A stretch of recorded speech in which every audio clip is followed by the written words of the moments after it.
Princess Hotman Paris resmi menjadi kuasa hukum ex Jampitsus Febri Adriansyah. Jadi ini sudah resmi dikonfirmasi langsung oleh Hotman Paris ya guys. Dan lucunya ini kemarin sehari sebelumnya Hotman Paris itu ada menyinggung soal Febri Adriansyah. Jadi Hotman Paris itu ada menyinggung soal status Febri yang berubah-ubah dari tersangka menjadi saksi. Dan ya beliau bilang bahwa buat apa sih belajar KUHP kalau hukum itu dirubah-rubah seperti ini. Tapi sehari setelahnya ya hari ini tanggal 17 Juli 2026 hari Jumat, tiba-tiba saja Hotman Paris diumumkan menjadi pengacara ex Jampitsus Febri Adriansyah. Ya gitulah guys. Jadi inilah realita ya. Di sini tidak ada yang salah atau benar ya. Itu hak Hotman Paris sebagai pengacara ya, karena kan itu profesinya. Ya kalau kita lihat di sini ya Febri Adriansyah itu kan adalah klien ya. Jadi Hotman Paris ini kan selaku pengacaranya. Tentu saja dia dibayar untuk menjadi pengacaranya dan ini kan profesionalisme ya. Jadi kalau gue lihat sih ini hal yang biasa ya. Namanya pengacara ya siapa kliennya ya itu yang dibela gitu ya. Masalah moral ya kita tidak bisa bicara ya di sini karena kan ini kan profesionalisme ya. Tapi ini jadi seru banget ya guys. Jadi drama perkorupsian ini akan menjadi semakin panas ya. Tapi tetap kita harus menghormati proses hukum yang berjalan ya. Ya itu aja guys berita hari ini ya. Kalau baru mau ketemu. Tapi udah sebelumnya udah ketemu bang? Iya, iya nanti. Permintaan langsung dari Pak Febri ya Pak? Iya nanti dibahas nanti. Sebelumnya udah pernah ketemu Ini Pak? kita kemana nih? Harusnya di depan aja Bang. Buka jalan dulu, buka jalan. Tolong buka jalan, tolong buka jalan.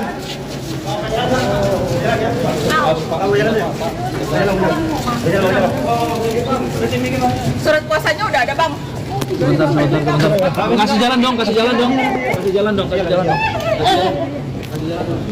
Bang, nanti keluarnya lewat depan dong Bang. Dikira mantan Jampidusus bakal lega karena kasusnya dilimpahkan ke Kejagung. Dikira kawan lama dan bakal ikut kerjasama. Tapi lihat apa yang dilakukan Kejagung terhadap status dia. Kapus Penkum Anang Supriyatna resmi mengkonfirmasi status mereka tetap tersangka. Gak ada celah, Kejagung bahkan langsung menerbitkan 3 sprindik baru sekaligus demi hukum untuk menyapu bersih kasus korupsi dan pencucian uang ini sampai ke akar-akarnya. Enak aja setelah bikin gaduh se-Indonesia Raya dikira bakal bisa bernafas lega, kasus korupsi kakap mantan petinggi hukum ini harus dibongkar. Biar untuk pelajaran, uang rakyat bukan kantong pribadi yang dipakai sesuka hati. Tetap kawal biar transparan. Gimana menurutmu?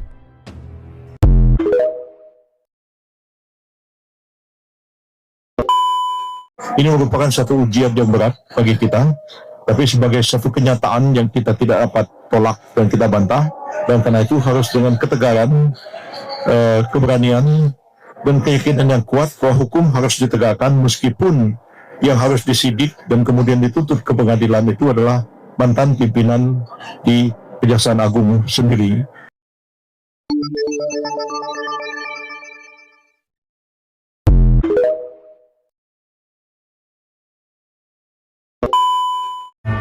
Jangan kira bakal lolos cuman karena sewa pengacara Hotman Paris. Hukum gak bisa dibeli. Kejagung resmi membentuk tim 9 untuk mengusut tuntas kasus mantan Jampidus Febri Adriansyah. Ini bukan tim biasa. Ini adalah sinyal perang terhadap korupsi di internal mereka sendiri. Kapus Penkum Kejagung, Anang Supriyatna, menegaskan bahwa komposisi tim ini sengaja diisi oleh para jawara hukum, jaksa-jaksa senior bermental baja yang sebagian besar merupakan alumni penyidik KPK. Tidak tanggung-tanggung, 3 surat perintah penyidikan atau sprindik langsung diterbitkan untuk menyasar 3 klaster raksasa sekaligus. Pertama, dugaan korupsi dan pencucian uang di PT Krakatau. Kedua, skandal proyek PLTU PLN yang sempat memicu blackout. Dan ketiga, pengembangan kasus Asabri berdasarkan limpahan data dari penyidik Polri. Kita kawal kasus ini sampai tuntas.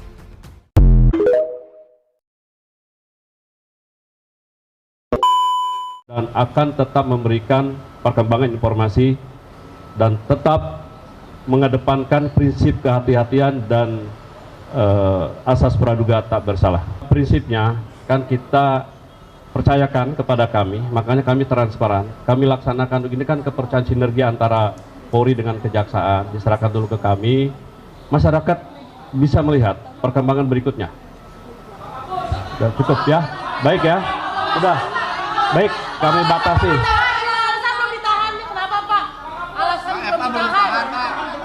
Loh, kan baru dipanggil sekarang, nanti itu kewenangan penyidik.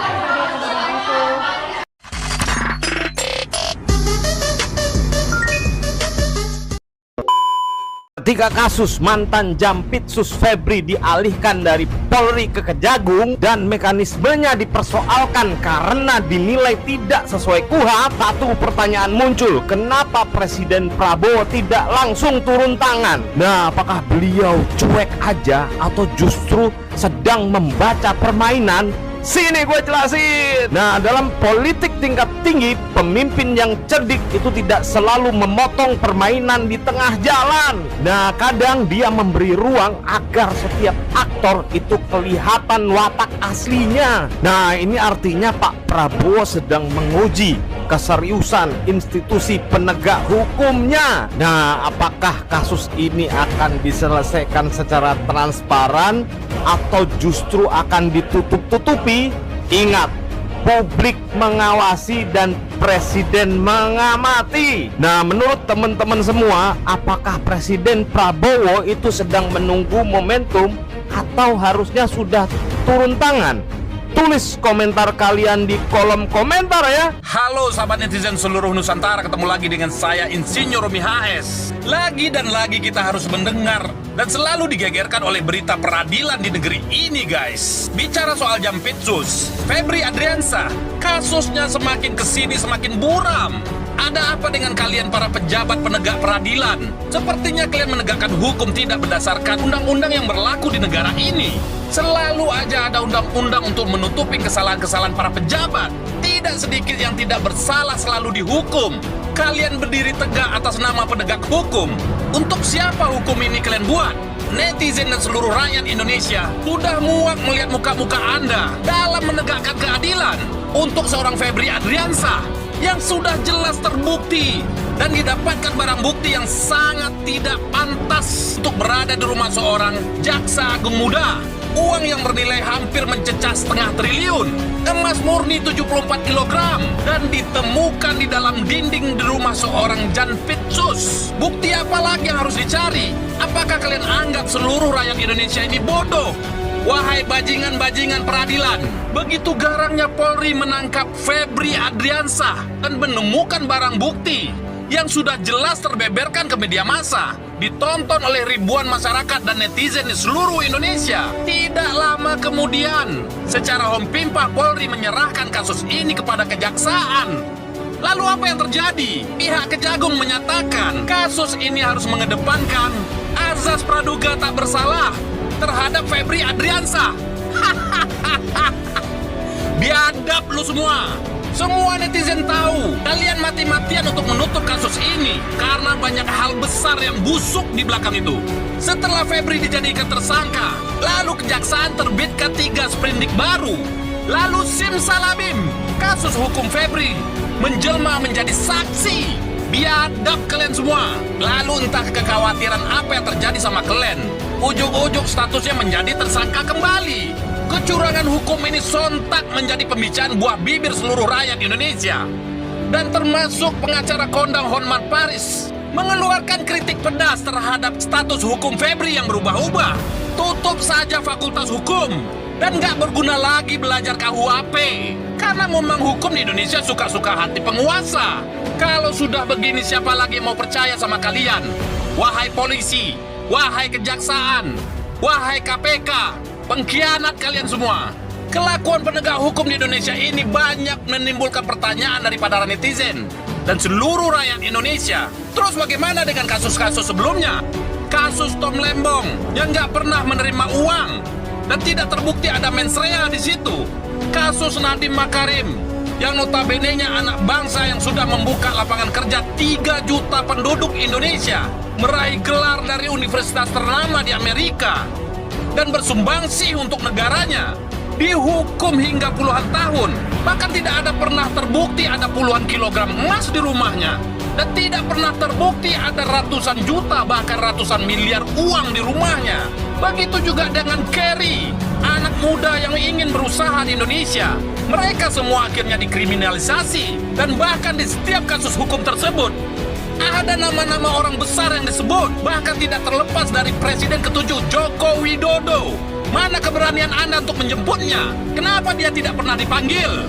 Tapi ingat sang penguasa, tapi ingat wahai pejabat-pejabat korup, termasuk kalian yang duduk di parlemen, Negara ini bukan kalian yang punya. Negara ini berjalan masih memakan 82% dari hasil rakyat. Ini pesan buat kalian semua. Jangan terlalu suka-suka dan jangan terlalu hiporia dalam mempermainkan hukum di negeri ini. Jikalau kalian terbukti dan tidak mau mundur, jangan salahkan rakyat yang akan menjemput kalian. Tidak menutup kemungkinan teori Nepal akan melanda kalian semua. Ingat wahai para bajingan, netizen di seluruh Indonesia akan mengawal kasus ini. Rakyat sudah membaca. Kita lihat kasus Tom Lembong, kita lihat kasus Nadiem Makarim, kita lihat kasus Kerry, dan kita bandingkan dengan kasus Febri Adriansa. Jangan salahkan kalau rakyat sudah curiga dengan kalian semua. Semua by design, ada otak di belakang itu. Siapa yang megang kepolisian, siapa yang megang KPK, siapa yang memegang kejaksaan, sampai Mahkamah Agung. Semua ini by design. Sekali lagi diingatkan kepada bajingan-bajingan peradilan di Indonesia, tidak ada kejahatan yang bisa didesain secara sempurna, dan kebenaran akan mencari jalannya sendiri. Dan ingat, ada hisab setelah kematian. Salam waras dari Medan, salam pergerakan oposisi Indonesia.